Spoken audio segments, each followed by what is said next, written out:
We hope he gets the help he needs. Not that the victims find peace, not that whatever, but he gets the help that they need. They truly believe that there were no victims. Baby, Jesus wept. And he is crying right now. Let's get into this mess. I'm tired of this jury, and I see why. I see why the rest of the jury hasn't spoken up, because they already know what's waiting for them, because everybody is looking at them like, you guys literally let off. But you know what? Let's hope justice is done with sentencing. I will say this, and I think it's very important to know, okay? I remember this juror. And this is the same juror that I think it is, right? And I think I saw his face on TV.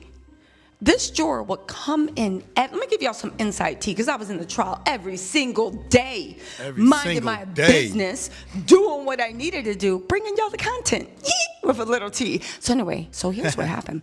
Every day, this guy would come in, and he would come in looking at the crowd, and he would stand up, right? And look at the crowd like he was having ovations, like he was loving it. He mentioned something in here talking about it was like a movie, because he literally did. He literally, when he looked and would walk up to his seat, and he was just an alternate. I felt like he had Nicki Minaj. I wish that I could have this moment for life, for life, for life. Listen. This moment just reminds me of everything that they I wish. That's what he was looking. He was enjoying it. He was soaking it up. He felt like a celebrity. And for somebody that was so into feeling like a celebrity, explain to me why he wasn't starstruck, or wouldn't have been starstruck, or wouldn't at least subconsciously taken Diddy being a star. This guy looked like, and I'm just going to say it looked like he was thirsty. When he came in every day, it looked like he was thirsty for it. And now we see why. Anyway, y'all, let's get into this report. Oh, my God. They said that, the alternate juror explained where Diddy's defense had poked holes in the prosecution's case. He said, there were always moments where there was, when the defense really was able to get in. One that really stood out to me, I even wrote it in my notes, was the cross-examination with Dawn Richards. First of all, there was so much evidence that Diddy's team blocked from getting in, and that I believe the prosecution should have fought more to get it in. But Miss Westmoreland, her cross-examination of her, and even Banna, she definitely poked holes. I think that's why they had her do that, just to see how she did it. It was really something to behold. Now, I said it before, Westmoreland destroyed Dawn, but even when you get to Banna, right, or Banna, that ish actually happened. They actually wanted to bring in a face call time where Rob Holiday literally offered a settlement so that Banna wouldn't sue Diddy civilly. But they said that evidence couldn't come in because it was of a civil lawsuit, not a criminal lawsuit, so they shouldn't have to bring that in. Again, the stuff happened, whether it happened on the 22nd, whether it happened on the 26th, whether it happened on September 18th, there was even messages between Cassie and KK proving it happened. Proving it happened. You guys, it was and is a lot. But let's get into the jurors' dumb thing, because we already know that this was a travesty of justice. I will always stand on that. I don't care what they say. It was a travesty of justice, okay? Danny Kane's singer Dawn Richards testified that she told Diddy's ex-girlfriend Cassie to leave the rapper after witnessing him physically assaulting the musician. Diddy and Richard were recording in a studio when he allegedly said that what was witnessed the day before was passion, and that's what people in relationships do. But why did they doubt that? Then that was Diddy and Mark Agnifilio's whole defense, that this is what couples in relationships do. He claimed He said Cassie was okay and that it was best if they didn't say anything. The rapper allegedly said that where he's from, people go missing. She heard those words to mean that people ended up dead. Now listen, Nicole Westmoreland brought up inconsistency in Dawn's multiple interviews with prosecutors. The defense attorney also highlighted the fact that the singer hadn't disclosed Diddy's alleged threat against her life until a week before the trial. And she said, if it was a death threat you didn't recall on 7 different occasions. Again, first of all, the fact that they overlooked the fact that at the end of the day, Cassie got beat in front of Dawn and Kalina. Okay? And Diddy threatened their careers and maybe their bodies and said, if you say something, you finished. But the jury was able to overlook all that because women, you know, we like getting beat. We like it. We stay in relationships because we like it. Yeah, it's sad. But at the end of the day, it's our choice, right? Okay. The alternate juror who listened for 7 weeks of testimony but did not participate directly in deliberations did note that he would have reached the same conclusion that the jurors had made on the racketeering charge. He praised both sides for being at the top of their game, describing SDNY as a top district and a place for trials, saying it was really like a movie. Just as a witness who's never been, who's never really in the court, never been a juror, never followed the courts or never done any of this stuff, just to be there and watch that and how they conducted themselves was very memorable. I do think that the judge and the prosecution, actually not the judge, that's not the judge's job. I think the prosecution could have done a better job of bringing more witnesses, bringing more executives, and bringing more employees that he abused. That was weird. Get this, he said Diddy was also very engaged throughout the trial. You could tell that he was fighting the whole time. And again, remember what the prosecution said? He was doing nonverbal testimony. I guess that they were right. You could tell he was fighting the whole time. He was always writing notes whenever there was a cross-examination. He was taking notes, giving them to the lawyer. So that I found that just to be all very interesting. He said that Diddy's presence never intimidated the alternate juror, who said he'd never seen Diddy or followed his music. That's a lie. That is a lie. That is a lie. You cannot say that you've never actually seen Sean Diddy Combs. That's a lie. I think that's a lie. So just to see him in person every day with his white hair was completely different than anything I ever saw. You just said you never saw him, but then you said to see him in person every day with his white hair was completely different than anything you ever saw. What was that? So it was definitely memorable in that way, but it never felt, I never felt intimidated or looked at him as a celebrity in any way to impact impartiality. I was just sitting and just listening to the evidence that was presented. That juror was thirsty all day. Guess what? The juror explained he just hopes Diddy gets the help he needs. Not the victims, not the people he terrorized, but Diddy needs the help. Groupie. Anyway, I do think that when they had the opening arguments, they basically presented Diddy as a very flawed individual, a drug addict, a sex addict, a person that has many flaws, the juror recalled. So I think whatever sentence he's given, I hope he just gets the help he needs. If he's in prison, I hope he can get the help that he needs. I just hope that he takes that time to just reflect and get the help that he needs. We are lost so bad as a country. That's the help he need right there, is to be punished for the crimes he committed.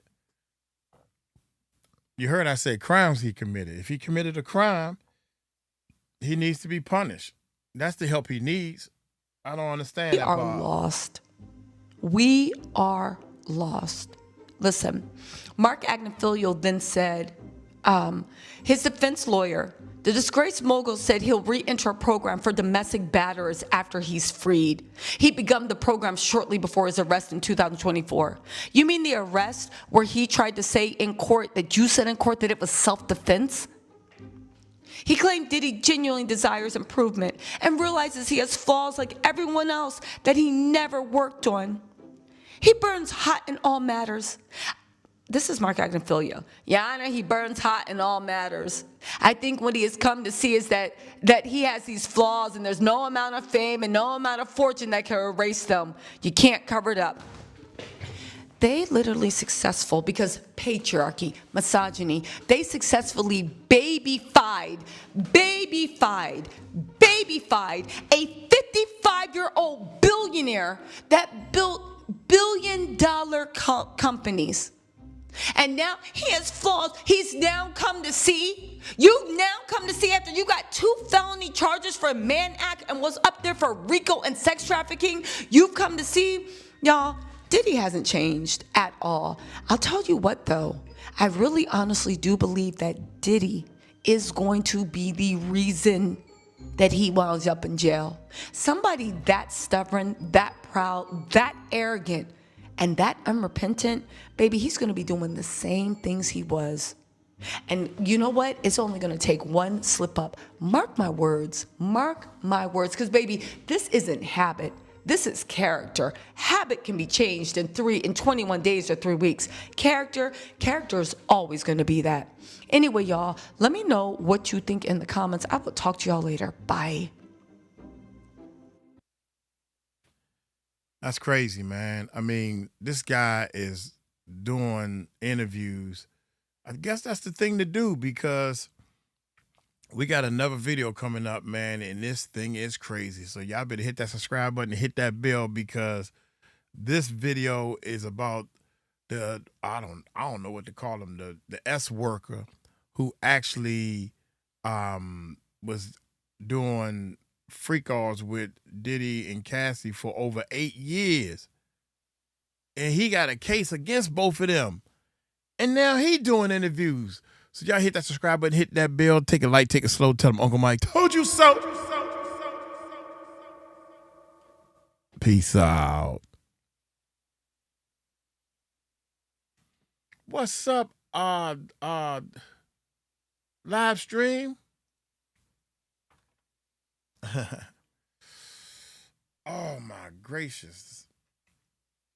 I played the bass on the live stream. I ain't getting up doing that no time soon. We're going to be here for an hour, man. I thought I'd turn it on early to let y'all know. All right, is this the dude right here? Yeah, this it. Keep your word for right here. Let's start it from the top, baby.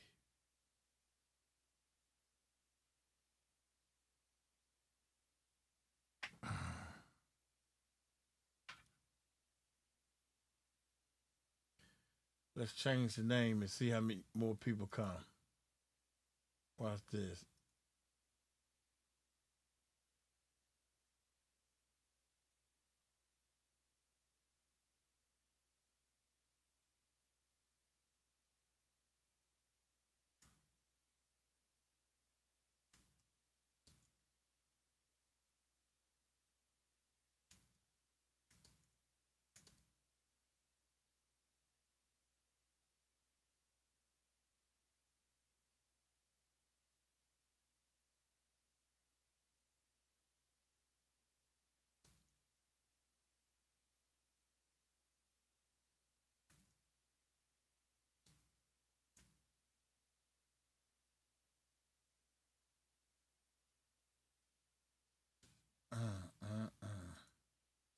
Shit. I mean, shoot.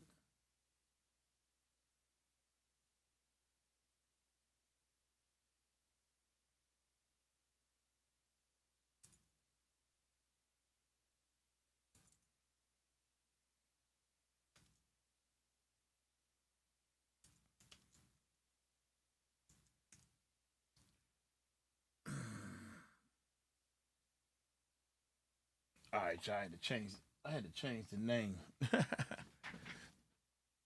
Change that name, baby.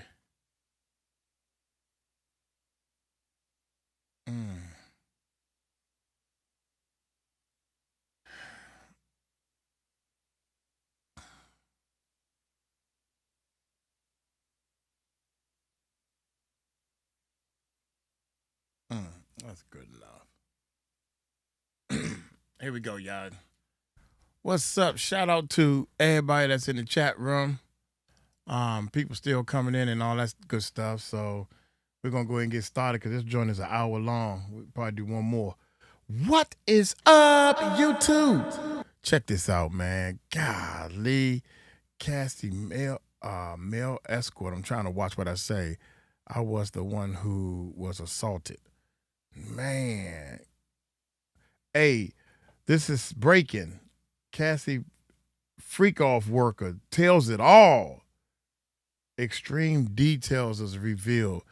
Hey, if y'all got kids, get the kids out the room, put your earbuds on, because I checked out some of this and I said, man, we got to do a reaction to this. I cannot believe half the stuff that he's saying. But this is the second interview I've seen him in, and the dude sound like he's straight. I mean, he's straight telling the truth. Hit that subscribe button. Hit that bell, baby.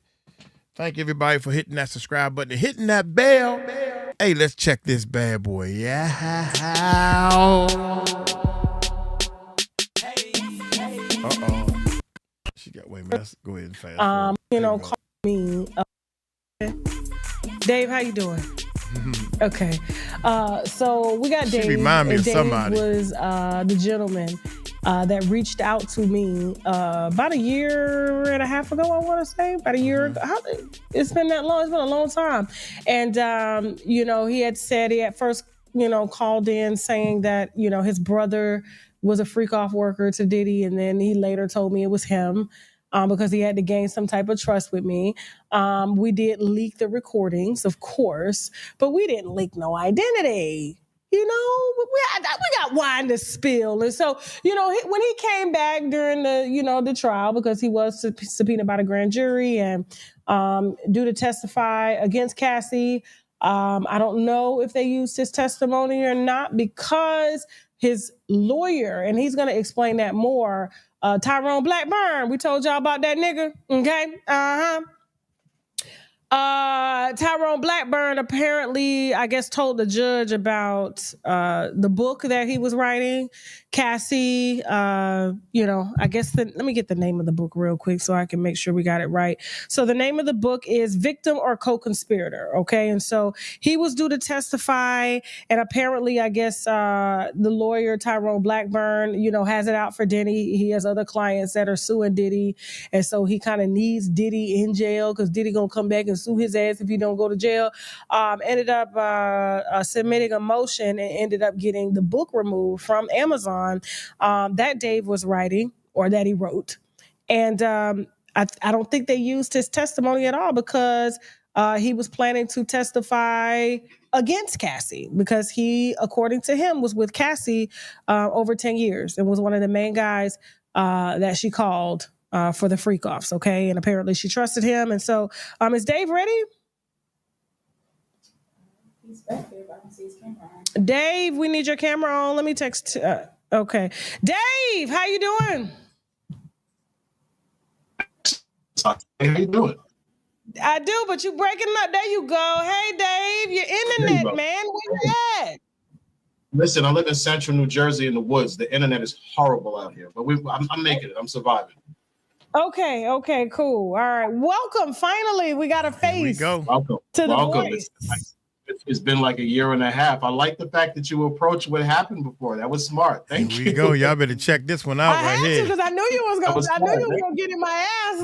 So I was like, let me go ahead and put it out there. Because you were one of the first ones to reach out, and you trusted me, and I did not leak your identity. You saw that, but it was the voice. Yes, it was the voice, and you were upset about that. Because you were like, Tasha, you should have did that. But I was just like, I got thirsty winos. They want to know. And they got a right to know, because people deserve to know the truth. You're right about that. Okay. All right, cool. Well, I'm glad that we're both here. I wish it was in person, but we had to make it do what it do. So you were subpoenaed before the grand jury, of course, in the Diddy case. I was. Let me help you out, though. I want to correct a couple of things, because Tyrone Blackburn is a lawyer. He will try to sue you. So he's don't know me. You're about to know me too. So what he did is Tyrone was aware that I wrote this tell-all memoir about Cassie since January of this year. But I think he thought that I was playing. So, I contacted him like, listen, man, I'm a victim. She did some things to me that that I'm trying to file a civil action for, and I believe the story should be told. So I entertained the fact that I was going to write this book. I started writing the book, but I really didn't finish until he told me that Douglas Wigmore insulted me and called me a dirty sex worker. And Tasha, I got pissed. You said I can curse, so I can say this. I got so pissed because I'm like, hold on. This bald-head white man calls me a dirty sex worker when his client is the one who pulled off the condom and initiated unprotected sex with me? Oh, hell no. So I finished the book off. So now when I finish the book, Tyrone says, yo, you cannot release that book. If you release that book, it's going to be favorable to Diddy and he might get off. I said, listen, man, I'm going to release the book. It's my story. I'm going to release the book. So now Diddy's team subpoenas my records for the book. What Tyrone does is he submits what's called a motion to squash, which is to squash the subpoena so he doesn't have to turn over the book. And he lies and tells a federal judge that the book is actually privileged notes for the lawsuit that's going to be filed. And that's a complete lie. I gave him a separate statement of facts. And I also had a 90-word manuscript. Okay. Yes. Slow down because you were breaking up just a little bit. Okay. So you said he filed a motion to squash. He didn't want the book Correct. released. He didn't want the prosecution or Diddy's team to have your book. Yes, correct. Okay. So he filed the motion to squash. Because I was going to release it. I had put an Amazon pre-link, the one I sent to you. I had an editor who was contacting people. I believe my editor contacted TMZ. He might have contacted you also. He contacted a few people to get me before a podcast because I want to tell my story and it promotes the book. So when Tyrone saw the Amazon link, he realized, oh crap, this guy really did write a book. That's when it became a problem. And so like I was saying, Diddy's team, I believe it was what's the attorney's name? The one that did the Young Thug trial, Brian Steele. Brian Steele. They subpoenaed the book. Tyrone contacts me maybe, I want to say the second week of May, saying, listen, they subpoenaed your book. They cannot get that book. I'm going to submit a motion to squash. I said, well, why can't they get the book? The U.S. Attorney's Office knows that I've said all of this stuff about Cassandra. It's not like it's new stuff. They know. I've been telling them for a year. He says, dude, that book would destroy her. I said, well, if I have to give him the book, I want to give him the book. He says, all right, let me take care of it. So I find out maybe, I think it was like May 17th, May 15th, that he submitted this motion to squash where he completely lied to the judge Summarian, and he claimed that my book was actually privileged notes. Now that's a lie because the book is not privileged notes. So the judge orders him to turn over the manuscript. I believe I contacted him a week after I find out the judge orders him to turn over the manuscript. And I asked him, I said, hey, did you turn over that manuscript? He said, hell no. Why would I do that? Are you crazy? No, if I turn over this manuscript, you're going to blow this case apart. I said, Tyrone, listen, I don't want a problem. Turn over the book. My phone dies. So now when my phone starts back up, I sent him a text message. Listen, brother, I don't want a problem with a federal judge. I'm going to release this book. Turn over the manuscript. I don't believe he still turned over the manuscript to the defense. And I remember you reaching out because you said, hey, I'm getting ready to write a book and I want to do an interview. Yes, I do plan to testify in favor of Diddy because you were, according to you, the main one that Cassie called for almost 10 years of the relationship. And so... Another correction. 8 years, because I don't want you to be sued for anything. 8 years she called me. 8 years. Okay.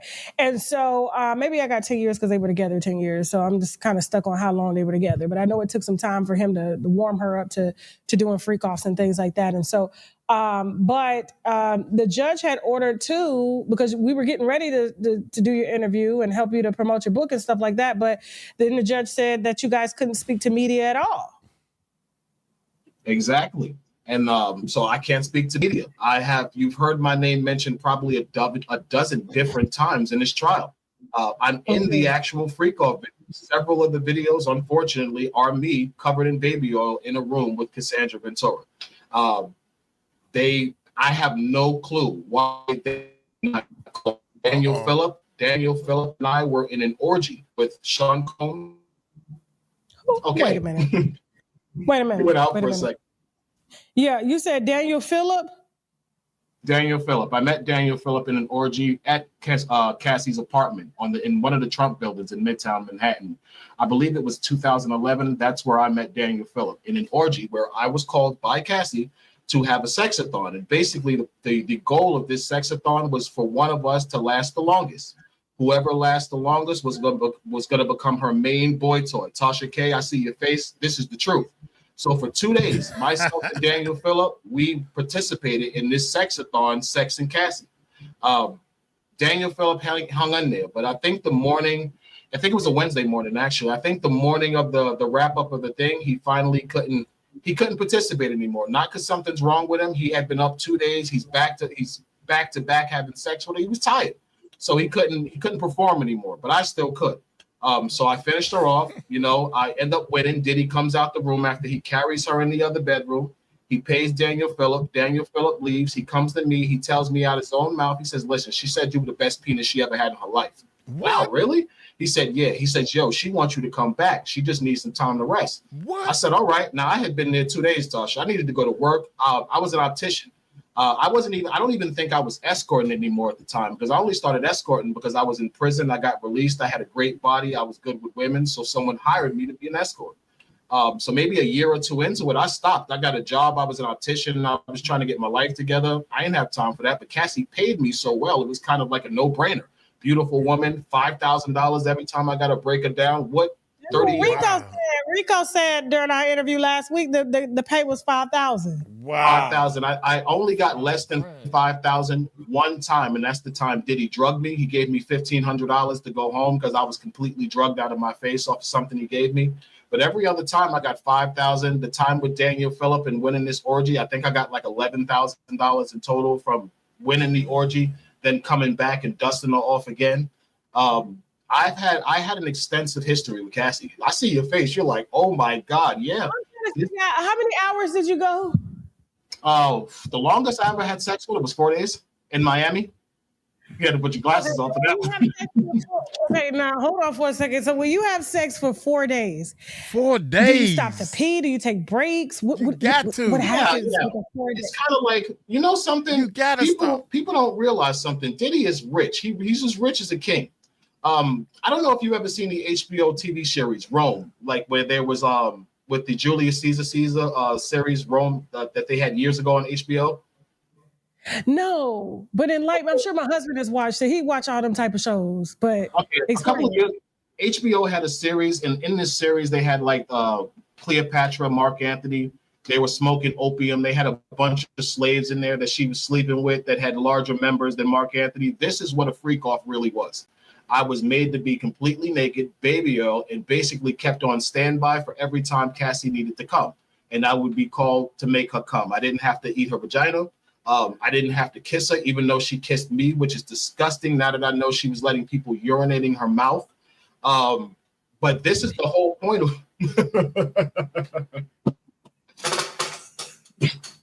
she's spinning around. Oh my God, man. Oh my God.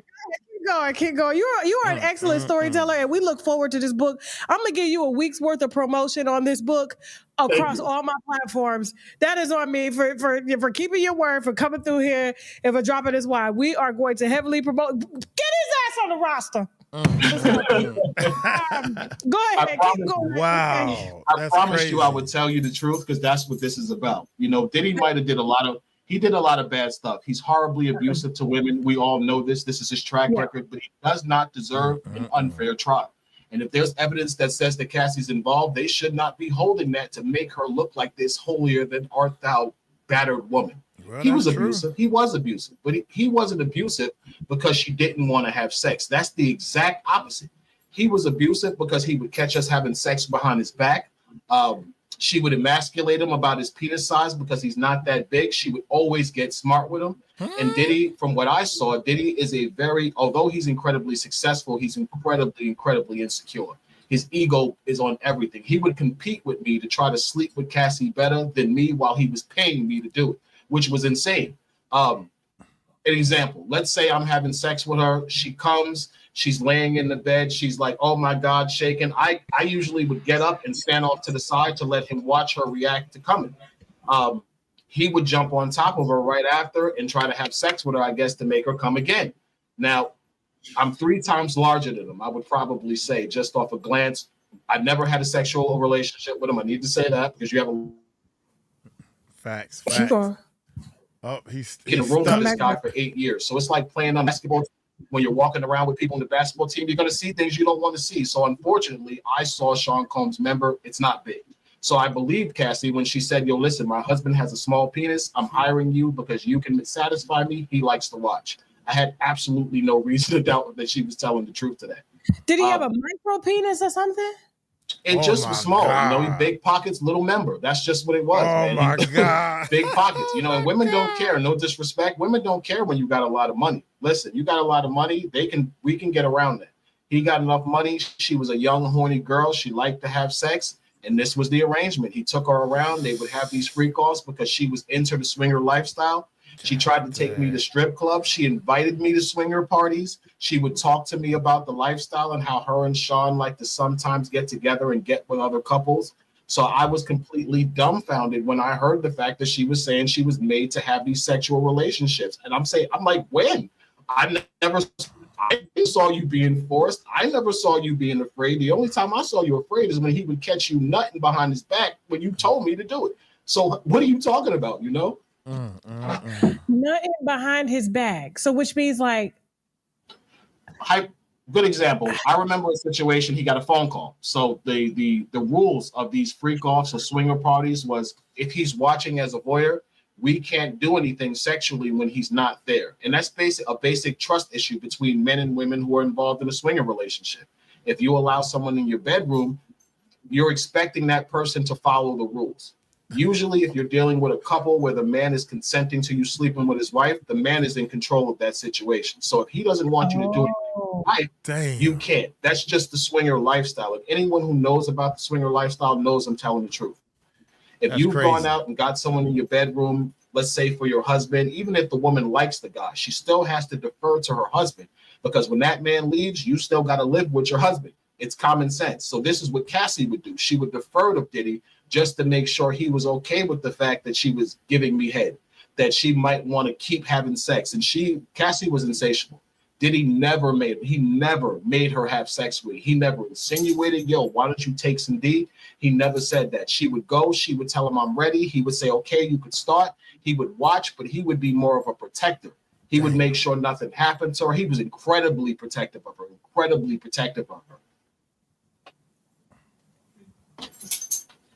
They didn't put you or Rico on the stand. No, because they knew we were going to say that she was complicit. And it's nothing wrong with her being complicit. He's still guilty of sex trafficking. Like, look at all the stuff they're exposing. In order to be guilty of sex trafficking and this RICO that they're charging him with, he basically just has to know about it, have benefited in some way, and financed it, which he clearly all did by booking rooms in the name of Frank Black. Mind you, I've checked into Frank Black rooms probably 15 times. Every room I checked into from Miami, LA, New York, I checked in under Frank Black, so I could verify that. The abuse, I physically saw him assault her at least 5 times. I can verify that. I got her pregnant. She told me I got her pregnant to my face. Let's see. It was a lot. I have no. Wait a minute. That is a lot. Wait a minute. You got her pregnant? This guy is spilling some beans, ain't he?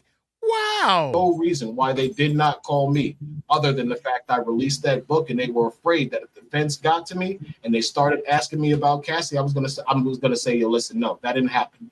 He didn't do that. And yeah, as a millionaire, as anybody, you can't solicit prostitutes and pay them. Like, it is against the law and it carries a long time. It's teetering the lines of being a pimp, you know, and they take that kind of stuff serious. And even though girls are, it's crazy how the pimps get more time than the actual prostitutes. It is. Like, I feel like they have to do some changes when it comes to the laws behind that, because if girls are choosing to have a pimp and the pimp is there to protect them and ensure that they're not getting mistreated during their, I guess, encounters with men and stuff like that, and they have to pay the pimp for protection because, like, how is he going to make money? I don't know. I just feel like, you know, to me, even though, yeah, he did all this shit, but I feel like the feds, they love a big cash out. $400 million is at stake that they're going to seize. Yeah. I don't even think he'll have money for an appeal. They're going to have to go straight for a pardon. And then they'll be able to to keep all of that. The Justice Department will inherit $400 million that was, I guess, made off of sex trafficking or illegal criminal crimes using his organization, bad boy records and all that stuff. And meanwhile, they get to retire off of that money. And it's like, why can't he retire off? Why are you allowed to get retire off of money that you say is made illegally, and y'all get to use it to pay federal witnesses and pay for y'all retirement as well too? The money should be burned, right? Nobody should get the money. True. And it should definitely go to the true victims. Some of the male prostitutes as this has happened to have, like, I'm in law school. I've completely changed my life. I was a male escort 15 years ago. I went back to school. I'm trying to get a law degree now. So this coming up at this point in my life is incredibly embarrassing, but I realize it's something I have to deal with. So when I actually started looking into what I was involved with this whole RICO and sex trafficking thing, considering I studied the law, I started reading the statute. I read a bunch of cases, and I realized that the primary witnesses in sex trafficking cases are usually like drug addict women that were prostitutes, they robbed men, etc. But they're usually always the crux of the government's case. What the prostitutes say are pretty much what is verbatim, and that's what gets a pimp convicted. Look at Diddy's case. Look at how all of the male escorts, prostitutes, whatever you want to call them, are pretty much telling you Cassie's involved. Why are they not listening to any of us? They literally throw our faces out there, our information's out there. They're not trying to protect any of us. They don't give a damn. They're throwing us out there. They used us for material, and then they literally just left us out to be left to just to the wolves and to the media. They would have never did this to women who were caught up in the sex trafficking ring. These they prostitutes. Do protect them. They do protect women. They protect them. I got people contacting me online. You're showing these videos. My name is coming up in all of the transcripts. I had Tisa Tells. Oh my God, Tisa Tells makes the most slanderous, defamatory video on me. She says that Diddy flipped me as a schmex worker. Diddy never flipped me. I haven't talked to Diddy since 2019. I've been a cooperating prosecution witness the entire prosecution. How could you make up a podcast claiming that Diddy flipped me? Diddy never flipped me. I'm not talking to Diddy. I'm telling the truth. Now, because I'm telling the truth, and you're advocating for Diddy to go to jail because you build a platform of making him look like a complete piece of crap, which he actually is, you don't want to put anything out that says that Cassie might be complicit. You want to keep making Cassie look like a victim. Whoa. Cassie's a victim of domestic violence, Tasha. We can't take that away from her. He did horrible things. I saw him two-piece her in the chest, and if you don't know what that means, that's a 1-2 punch, a jab, and a right hand.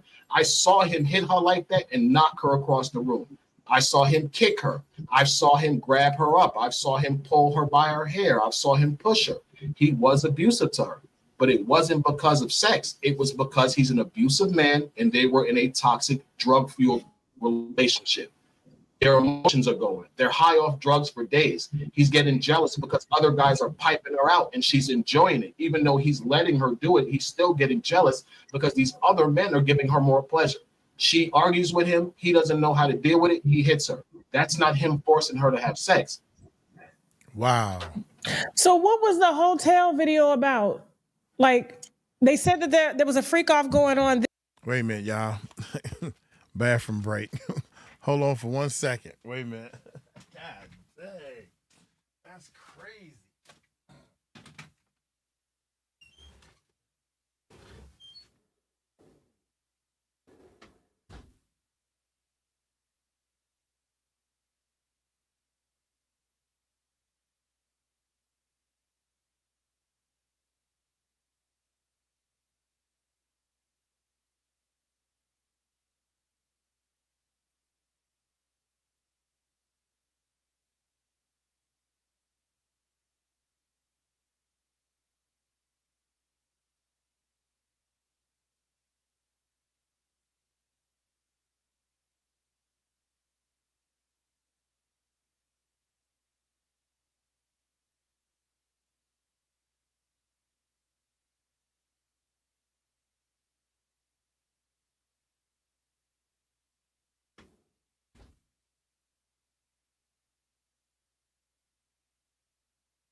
right, here we go, y'all. Woo. I've been tearing up some water. I've been tearing this water up. All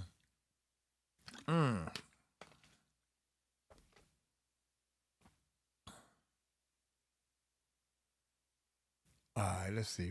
Here we go. That's not him forcing her to have sex. So what was the hotel video about? Like, they said that there was a freak off going on then, and they're saying that he pulled her back in the room because he wanted her to finish and that he had paid the I guess the sex worker. But I did hear, and I can't remember if it was testimony or not, or just, blogs talking, because, I'm not following the case every day because, we've been talking about Diddy for years. And so this is just kind of overkill at this point. It's overkill. But like, I was told that she had took his phone or something like that, and he was trying to get his phone back. And so what was that? Did you know the specifics of that particular freak off and what happened? Wow. I don't, but I have something to say about that. From what I've read about that freak off, they were with another guy, Jules Theodore. Now, Jules, if there was a male escort in the room, why didn't that male escort testify to the fact that Cassie was trying to escape? Here's what I believe. I believe that guy would have testified that the argument was not because Cassie was trying to escape the freak off. It was probably because she was jealous because he was texting other women from his phone. Because I saw her get like that. She would watch to see who he was texting. She was his girlfriend. She gets jealous. He's a billionaire and he's a hoe. She know he got a bunch of girlfriends. She know he don't want her. So of course she's on a stance where she has to make sure that this guy is not cheating on her. She wants to know. So they probably were in the room. She went through his phone. She might have saw something. She thought he was texting a woman. She decided to leave. They got into a fight. He got caught up. Now here's the interesting part. I heard during this trial when I was watching that about 3 weeks after, they had a freak off in Miami with me. These are the texts that I heard. Now, they have this fight. She gets beat up. She has to recover. A couple of weeks later, they decide to have another freak off. She tells him they need to change the energy. They need to change the person. The next thing they do is fly to Miami. They call me. Okay. How is this someone who's being sex trafficked? And she clearly tells you we need to change the enemy. Then she calls the same guy, because this was 2016, 2015 when he beat her. By then, I was sleeping with her 6 years, 7 years by then. She deliberately calls me from New York to have sex with her in Miami 3 or 4 weeks after he beats her up in his hotel and is making her have sex. Make it make sense. She's lying. She was a part of this. They were fighting probably because he had a woman. She didn't like that. He beat her up. She got over it because the truth is she was in love with him. She was extremely in love with him. She talked about it all the time. She wanted to have kids. She wanted to get married with him, which I thought was weird because I'm thinking you're letting me slut you out, but you want this guy to marry you? How is he supposed to respect you? But I never asked questions, Sasha. They're paying me. It's not my job to ask questions. It's my job to satisfy. So that's exactly what I did. That's what I have to say about that assault, though. I think that assault, I think they were fighting over his phone. I think she got mad. She tried to leave the room, and the male escort in the room can verify that. That's why he didn't testify, because it makes no sense why myself or Jules Theodore, the two escorts they mentioned the most and the longest, haven't testified. It's probably because we're going to testify against Cassie, and they don't want that. Well, why didn't the defense team call y'all? I don't know. I can only assume that they might not know what I intend to say, which is probably the case. They don't know that I intend to say, listen, he did beat her. He did the things that they're saying, but she was involved also. So it's just safer to just leave you off because you may end up doing something. Exactly. And I can kind of understand that. Listen, it's safer. We don't really know what this guy is going to say. It's safer to just leave him out. But I know why the government's not calling me. They don't want me to say what I'm going to say about Cassie because they know it's all the truth. Were you in love with Cassie? Absolutely not. You can't be in love with a woman who is basically allowing herself to be slutted out, if I want to say that respectfully. When I first started sleeping with her, I'll be honest, I had an emotional connection to her. I had an emotional connection to her the entire time. I can't lie. Respectful slut. What? Oh my God. Here we go. I want to say that respectfully. When I first started sleeping with her, I'll be honest, I had an emotional connection to her. I had an emotional connection to her the entire time. I can't lie. We had unprotected, drug-fueled hot sex for years. There's no way I couldn't have developed some type of feelings for her as a person. But I can't say I was ever in love with her. I knew she was Puff's. I knew she was addicted to the money. I knew she was addicted to the lifestyle, because that's the only way a woman could stay in a situation with a man that's punching him in the chest and be okay with it. And I didn't want to go through that. I'm a 90s baby. I always remember the R. Kelly Down Low video where Ronald Isley took him out to the desert and beat the crap out of him for dealing with his girl. I don't want to be that with Puffy. So I'm not trying to take Puffy, girl. Okay, Puffy, this is your chick. You like to see her get slutted out. I'm going to slut her out. You going to pay me. I'm going to go about my business. That was it. I heard that she had quoted and said at one point when they were like, why don't you leave Puffy? And she's like, well, who would I go to? Jay-Z is taken. Yeah, Whoa. she like, think about it. Puff is destroyed now. He's destroyed. He'll never be back where he was. But at one point, Puff was the man. It was a privilege to go to a Puffy party. It was a privilege to go to a white party. She's dating Puff. Puff is one of the most powerful producers in the game. Women have been using men to boost their careers for decades, for eons. And she's a 19-year-old girl. She has this super producer businessman that likes her. He's into her sexually. Of course, she's manipulating him like he's manipulating her. He's manipulating her. She's letting him manipulate her by use of her vagina and trying to manipulate him into things she wants. I personally think she just wasn't as good as Young Miami. Young Miami leveled up off Puff in that short time she was with him. Cassie was with him a decade and had a Jaguar and nothing. I don't understand how that is, other than ambition and really on her. She can't really blame him for that, for things that she didn't do. And that's another thing. I'm going to say that because there were times where I actually heard him ask her about her music. Like, yo, you made music. What you doing? What you doing with yourself? Oh, I'm chilling right now. I'm looking for inspiration. And I heard this from her for years that she wasn't doing anything. He would ask her. He'd be like, yo, you playing. You don't want to do nothing. But why should she have to do something? She's dating him. So she was comfortable. She didn't really need to do that. I totally believe that she allowed herself to get into a situation where she got drug fueled, where she got lazy, and she lost track of herself because she got involved with this guy who got her in. And I do believe he got her into the things. She might have been a hoe, but there's no way a 19-year-old girl knows about the swinger lifestyle like the way Cassie was playing. Somebody introduced her to that, and I totally believe Puff did that. Puff did. I mean, he talked about it on a reality show of his. Said he didn't want to get married because he was into the swinger lifestyle, and so he's always kind of been upfront about that. So, but he said 75% of the time you're gonna have the best time of your life with me. The other 25%, I'm gonna beat your ass and you're gonna hate it. But they kind of knew what came with that. And so, do you know, being that you was with her for so long, how did 𝗟𝗡𝗡 get in the picture? I believe he was hired to be her personal trainer, which makes perfect sense because the only way anybody would have got close enough to her to build a relationship is if Puff gave the green light. I got close to her because Puff gave the green light. Nobody would have got close to her without the green light. So Puff hired this guy to be a personal trainer. Cassie's dope. I'm not even gonna play her as a person and say like, she's a liar. She's an excellent conversationalist. She's very intelligent. She's easy to be around. So her and this guy probably was working out. He started realizing she was damaged. She's a beautiful woman. Why not date her? He starts dating her. They hook up. The rest is history, which I'm happy for that. She deserved to be happy. She always wanted kids. I remember when she and I actually had the whole pregnancy scare, she was actually really disappointed at the fact she had an abortion. And so was I to an extent because I had no kids. But look at the situation. I'm the male escort that your rich ex-boyfriend paid to bust you down. Now you're going to have a trick baby. So I totally understood the fact of why she did it. Baby, not a trick baby. Trick baby. That's what it is. That's a new one. I gotta use that. I'm gonna have to take that one. Bitch, you got a trick baby. Oh my God. Now, when we spoke the last time, you said that Puff had called you for Young Miami.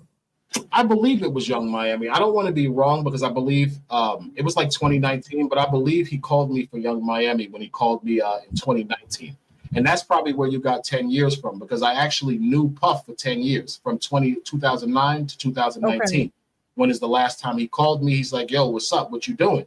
I was shocked. I hadn't heard from him since 2017. I'm like, whoa, what's up with you? He said nothing. Y'all want to see if you want to come to Miami. We want to know what's good with you. So I'm assuming it's them. I think it was around Christmas too because it was December. So I'm like, yo, I got to get Christmas gifts. This is free money. I could bust it down. I'm gonna wear a condom because at that point I would never sleep with her unprotected again. I had found out she burned me with chlamydia, and I believe it was like 2015 or 2016. Yeah, man. I found out about that. So I stopped sleeping with her unprotected. Like I started wearing condoms. I refused to not wear condoms anymore. But I would have still went to sleep with her as long as I wore a condom and was paid. I was like, you know what? You can probably handle it. Discussed it, whatever. I get down there. I go meet him in this hotel. I get to the hotel. He's not there with her. He tells me, I got another a lady here. She's nice. You're going to like her. Go to your room. Go chill. I'll call you later. So I'm like, all right, bet. I was a little disappointed because at that stage in my life, I didn't really believe in just sleeping with completely random women anymore. So it was kind of gross. I remember I had an ex-girlfriend who lived in Miami at the time. So I called her up. We went to dinner. I ended up spending the night with her. Totally forgot about Puff. Woke up the next morning, look at my phone. I got a million texts from this guy like, yo, you played yourself. I fooled you here. Where you at? I'm like, oh, shit. Puff is mad at me. Okay. I call him up. He's like, yo, come up to my room. I said, all right. I go up to the room. I said, listen, I was with my ex. I show him a picture. He's like, yo, she's nice. You want to stay? I'll pay her. I'm like, dude, no, you're not taking my girl. Absolutely not, dude. Absolutely not. I ain't dumb. That's Puff Daddy. I could have the biggest penis in the world. She would have been gone. She would have been gone. That big penis get away. The only thing that get around big penis is big pockets. She would have been going. I knew this. So I'm like, no thanks, Puff. I'll pass. He tells me, he's like, yo, she's in Miami, his girl in Miami on a photo shoot. And I was like, who is that? So when I looked at my phone and I tried to figure out what was going on, I saw that this girl, Miami, was in Miami. It was in Hawaii, like I think the day or something before, so I figured it was her. Damn. There was one sex worker, he did an interview. He ended up, I guess, trying to kill Trump. Did you see that interview with that sex worker? Yes, I did. Yeah, he said that he got paid $5 million because he contracted herpes. Did he? From Cassie. Did he? I believe him. He's the one who, when I saw that interview, I knew that the things he was saying was the truth because I didn't see Jonathan Odie's interview till 2021. And when I saw it, dang, young, here goes somebody else is saying that I knew that his interview was the truth because I'm gonna let y'all know, man. When I first saw that with that hospital gown on he had and he was talking to the police, I thought he was still on drugs. Come find out, everything he was saying was right.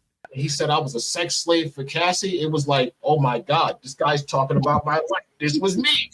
Who the hell? He was making this shit up because he was like trying to kill Trump, and then he comes out with this interview talking about, yo, I was a sex slave, and we looking like, what? Where the fuck they get this dude from? Like, nobody. But at the time, he was younger. He was more attractive. Just like me, I'm older now, but at the time I was bigger, I was younger, I was more attractive. It was easier if you were in that lifestyle and you had a certain type of body, the chest, the arms. It wasn't really hard to be noticed by the right people. So I got noticed by Cassie, and that was pretty much history. So, Jesus Christ. How did Cassie Walls, I know I'll never be able to ask her this question, but her vagina walls. What? I'll be fair to her. I don't want to make myself. I don't want to make myself sound like I'm trying to aggrandize myself. But I used to, when Cassie and I would have sex, I would probably take less than 20 strokes to make her orgasm. I never orgasm really because the problem was the fact that she's not tight and the baby oil. The baby oil was a problem. The baby oil kind of made sex impossible for a man to enjoy. The baby oil made a loose vagina, looser than it needed to be. So it was literally like it was like being in hell, being constantly tormented like I was going to have an orgasm, but never being able to have an orgasm because she wasn't tight enough to make me orgasm. But she's orgasming back to back. I mean, I'm in her 20 strokes. Oh my God, she's squirting all over the bed. And then I'm like, yo, can I get something? Oh, I need a second. I think there was a period where I had sex with Cassandra, and this is the truth. I don't think I had one orgasm in 6 months every time I met her. It was so bad. I used to leave her and go out around Miami to bars and find women to sleep with just to have an orgasm because I'd be sleeping with her for days and not have orgasm. It was like the worst situation of blue balls a man could imagine. Oh my God. What? Wait a minute. Pump the brakes. Oh my God, this is crazy. What's up, Vanessa? Don't forget we live when we're doing these reactions, y'all. Miami to bars and find women to sleep with just to have an orgasm, because I'd be sleeping with her for days and not have orgasm. It was like the worst situation of blue balls a man could imagine. Look at her. Oh my God. You said 20 strokes and squirting? Yeah, definitely. And this was for years. You retired? You said you retired? Yeah, I'm retired. I've been retired for Why you want some? Why is he retired? Honorable profession. She must want some, y'all. And you know the craziest part, my mother was actually a minister. Oh gosh. Y'all are the men and the women that come up in the church under y'all be the biggest hoes. Like for real. Yeah. So it was kind of embarrassing to it. It definitely was. I had to get out of that. It's never something I would do again. What? What? That is absolutely insane. Because I was just wondering, I was like, her walls, like, and then baby oil has fragrance and stuff in it. I'm like, I know she had, and she talked about it in court, like she could get rid of the bacterial infections and stuff like that. They were just so reoccurring. Antibiotics didn't work. How do you think I feel hearing all of this disgusting stuff that she's saying in court, especially being urinated in her mouth? Like, she asked me to urinate on her. I said, you expect me to have sex with you after I piss on you? That's gross. I'm not doing that. And she was like, you don't like that? I'm like, no, that's nasty. Well, who would want to have sex with you after urinating on you? She said, no, it's something I really enjoy. Tasha, she explained to me why she liked being pissed on. She told me she likes the warm feeling of urine running down her body, this nasty chick. And I thought that shit was disgusting. Wait a minute, man. Don't say that. That's crazy. See, the truth shall set you free. So you mean to tell me, I mean, because it's got to be some girls out there who really, really like this, and got to be some men out there that really, really like it. But,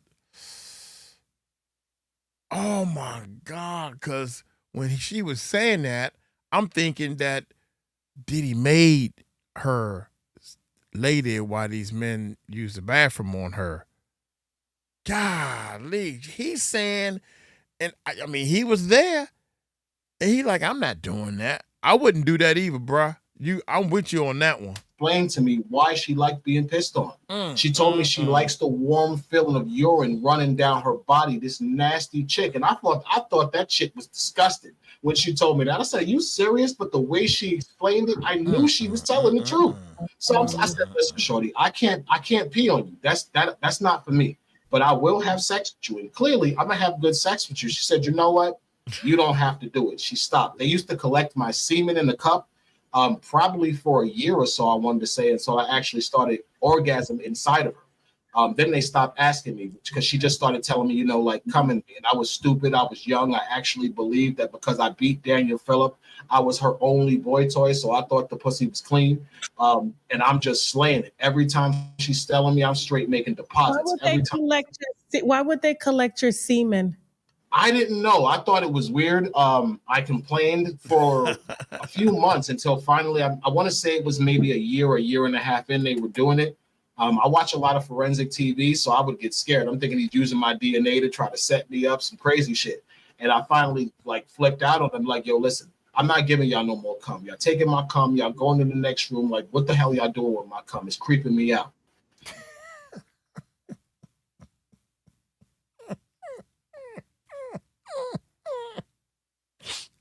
You know what they was doing with it, bruh? They was letting Diddy play with it. I don't know what. Was he rubbing it on his nip?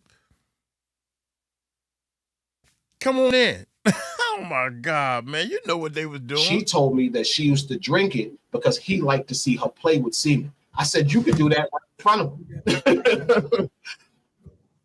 Yeah. But she told me that encounter, she would never ask me again. I said, okay. And she never asked me again. Instead, she started asking me to come inside of her. I was foolish. I did. I'm not mad at you for turning around. Oh, Lordy day. What's the name of the book? Cassie, Victim or Co-Conspirator. Oh, my God. Oh. Woosah, she said, What's the name of the book? What? She would never ask me again. I said, okay. And she never asked me again. Instead, she started asking me to come inside. Watch when she turned back around. And I was foolish. I did. Watch when she like, Jesus Christ. Oh, my God. What's the name of the book? Cassie, Victim or Co-Conspirator. The story of Dave. Because the story of Dave is the truth and it needs to be told. She's not a victim. She's a victim of domestic violence. She deserves justice for that. She definitely does. And I think she got justice. She got $20 million worth of justice. Shorty straight. But to lie and say he forced you into this sexual whole innuendo of swinging and depravity, that's a lie. You're only doing that so you can reestablish yourself and gain back the hold'em. You know everybody knows because most of the people in the game know she was a hoe. I know things about her now that I know the situation's over. She was sleeping with people for years. The only way she can absolve that former whole activity is to say, Diddy made me do it. I'm going to give you an example. She testified in the trial. She said that she was made to have sex with male prostitutes on her period. Tasha, that's a lie. She sexually assaulted me and forced herself on me on her period because she was mad. I didn't want to come to LA and I was with my girlfriend for my anniversary. And I know this because she told me. It's in my book. You can read it. She flies me to LA. I get to LA. She's pissed off because I chose my girlfriend, my real life girlfriend, over this R&B singer dating a billionaire who I have absolutely no chance of securing and holding. I'm not stupid, but I'm in a committed relationship. But basically, I needed her money. So I had to make the decision to forego my anniversary or be fired by Cassie and fly to LA or stay with my girlfriend. I sold out. I chose the money, Tasha. I flew to LA. Of course you did. I get to LA. Of course you did. Maybe 1 o'clock in the morning, the Beverly Hills Hotel. I meet her at the Beverly Hills Hotel. These freak-offs were always so ritualistic. I mean, there was candles throughout the room. The furniture would be covered. There would be like a platter with Astroglide and baby oil, and then another platter with like Ciroc, which is crazy. I never knew it was Diddy. DeLeon, water, things like that. But this time I went there. This one time, the entire living room was dark, which I thought was weird. Basically, in this encounter, what she does is she keeps the room dark so I can't see the fact that she's menstruating.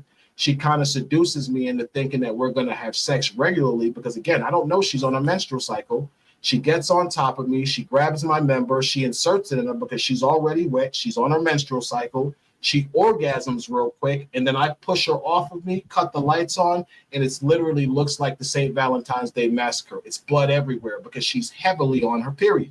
So I'm pissed. I'm like, I said, why would you do something like that to me? This is disgusting. Tasha, the girl is totally shitting on me. She's like, so what? So what? And she's arrogant about it. So Diddy's sitting there watching it. He's her man. He's her protector. I'm getting more and more aggressive. I'm calling her nasty bitchs. I'm pissed. He says, yo, you know something, bro? You mad cool. It's been like 6-7 years. I'm not going to lie to you. She knew she was on her period. She just really wanted you to come here. You see how we was calling you. You see how she demanded you come. So she had sex with you. He was like, yo, it was wrong. I'm going to give you some money. Calm down.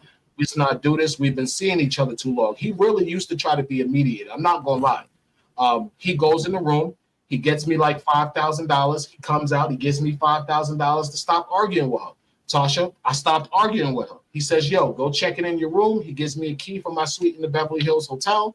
I take my $5 cash. I go to my room. I go to sleep. I wake up the next day. She calls me that night. She apologizes about the night before.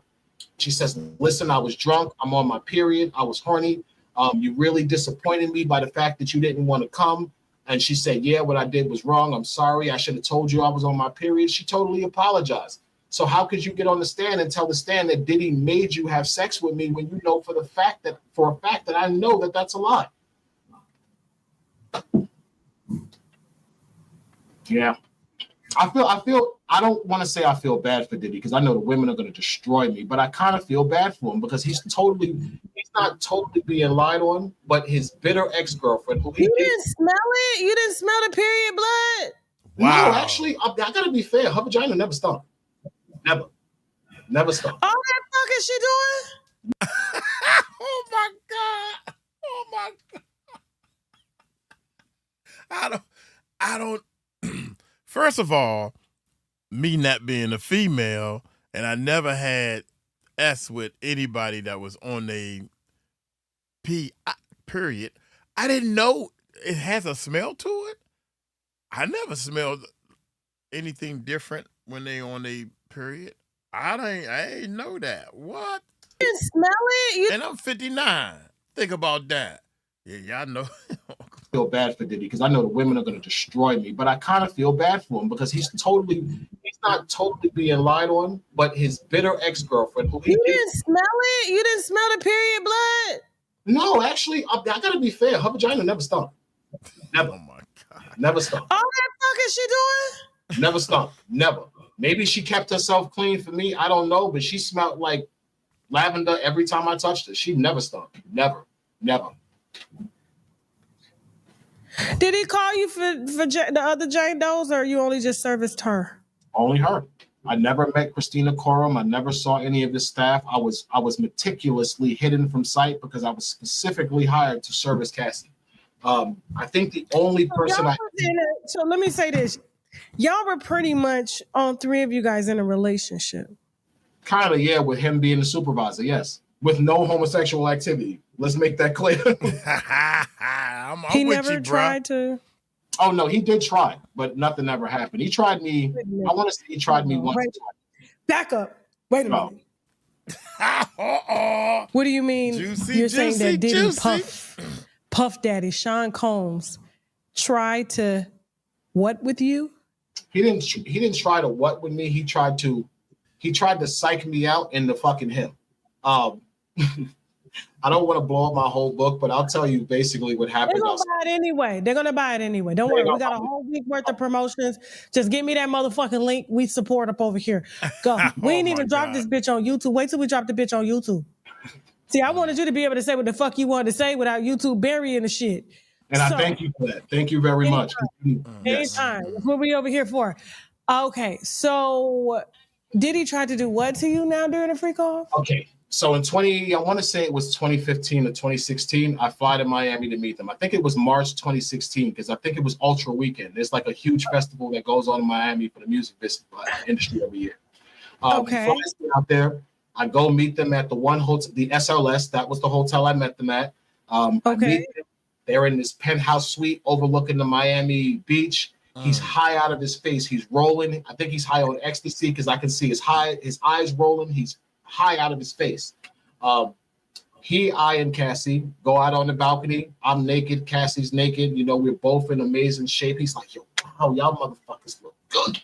Yo, you look like a god. And he's doing all of this complimenting, which was weird because I'm like, dude, I'm naked and I'm standing naked with your girl. Like, what the hell are you talking about? Long story short, Cassie had some sense. She's like, listen, you are too, no, you got to go inside because paparazzi watches. If they catch a glimpse of me with a naked chocolate man like you, I'm going to have a problem.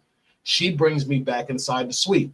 She goes into the master bedroom to get ready for the freak off. So while I'm waiting in the living room, Puff pulls out the piano seat. He sits at the grand piano behind the door and he starts, he gives me a joint. So, you know, he and I are sitting there smoking a joint.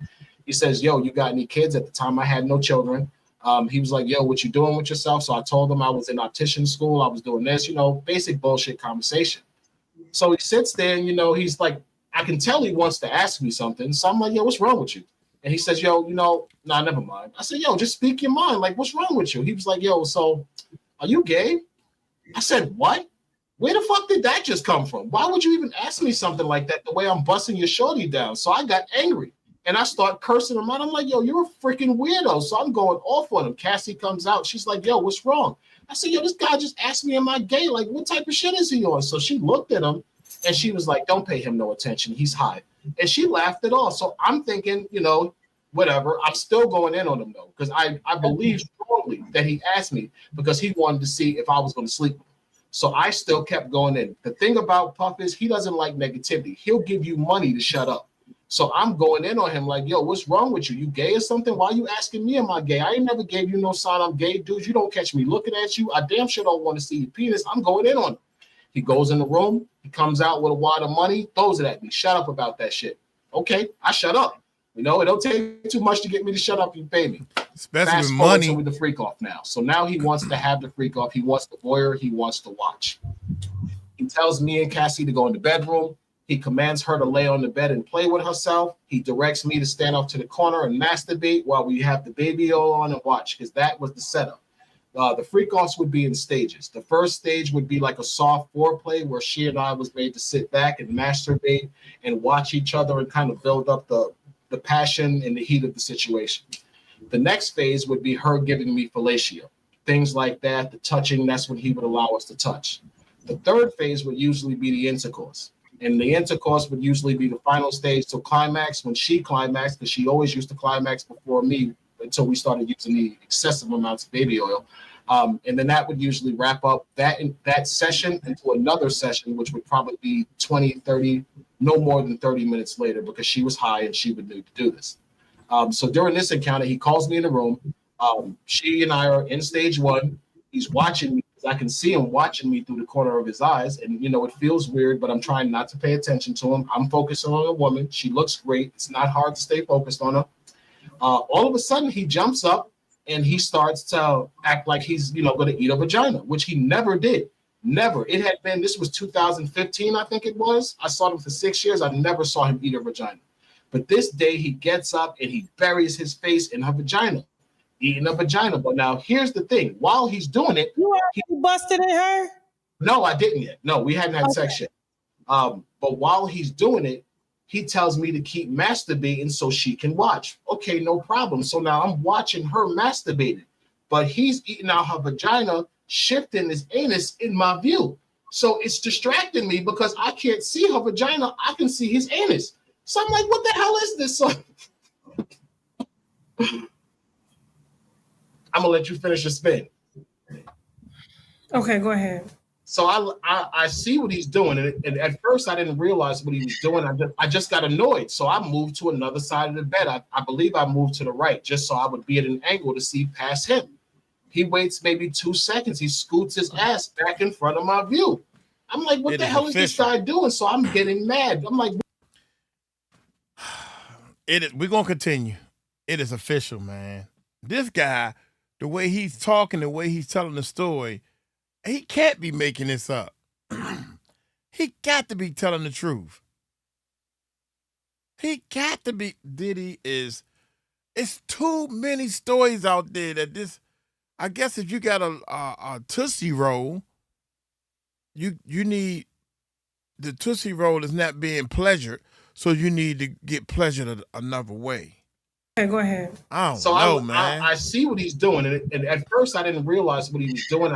I just got annoyed, so I moved to another side of the bed. I believe I moved to the right just so I would be at an angle to see past him.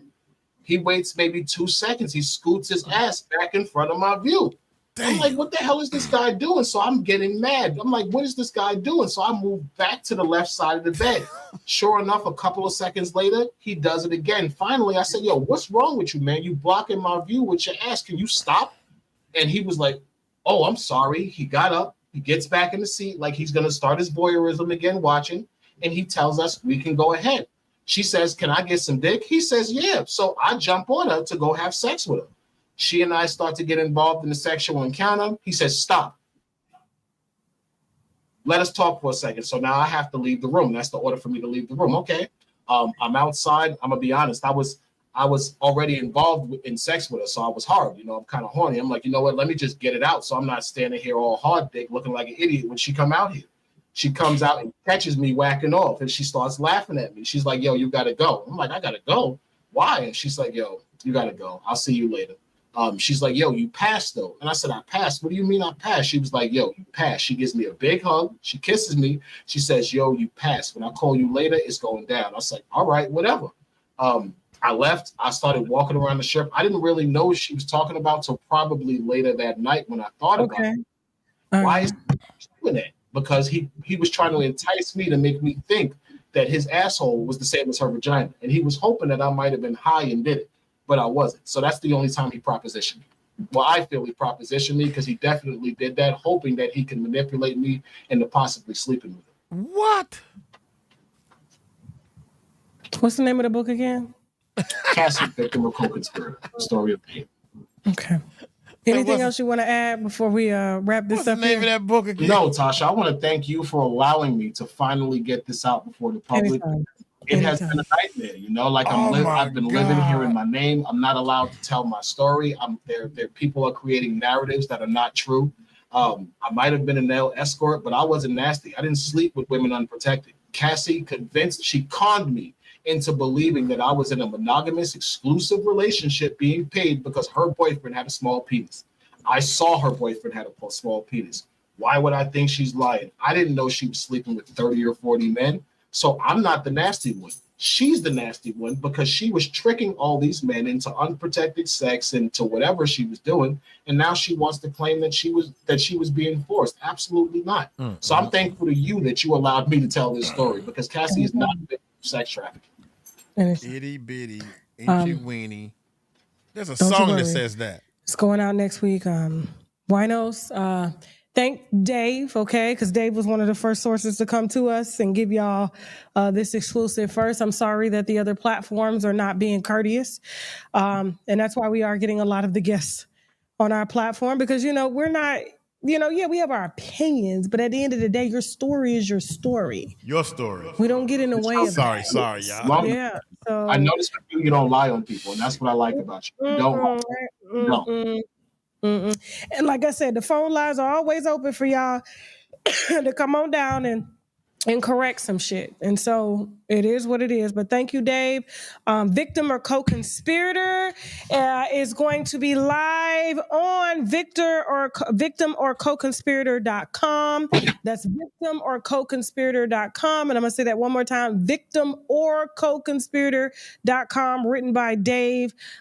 He was a male escort to Cassie and Diddy for 8 years. Okay. And so, yeah, we will be in contact. Thank you, Dave. Thank you so much, Tasha. All righty. Bye-bye. I don't even know what to say. And don't forget, today we are offering on shoptkdeals.com to see my... You don't know what to say. Jesus Christ. He said Diddy kept trying to put his back door all in his face. And then Cassie said he passed. And get out of here, man. It's too much. But he kept going. If you're getting $5,000 a day or a session, should I say, hey, I'm in the wrong business. I'm just playing, man. I'm just joking. I'm too old for that. Oops, I'm going to get in trouble. Hey, y'all let me know what y'all think, man, in the comments. I can't wait till this hit the I'm just reporting it. I don't know who's telling the truth. I don't know who's lying. But there's a lot of things that this brother's saying that's like, wow. Y'all take it light, take it slow. Tell him Uncle Mike told you so. Peace out. Oh my goodness, that was crazy. That was crazy, crazy, crazy. Dang, son. I ain't had nothing to eat all day but straight water.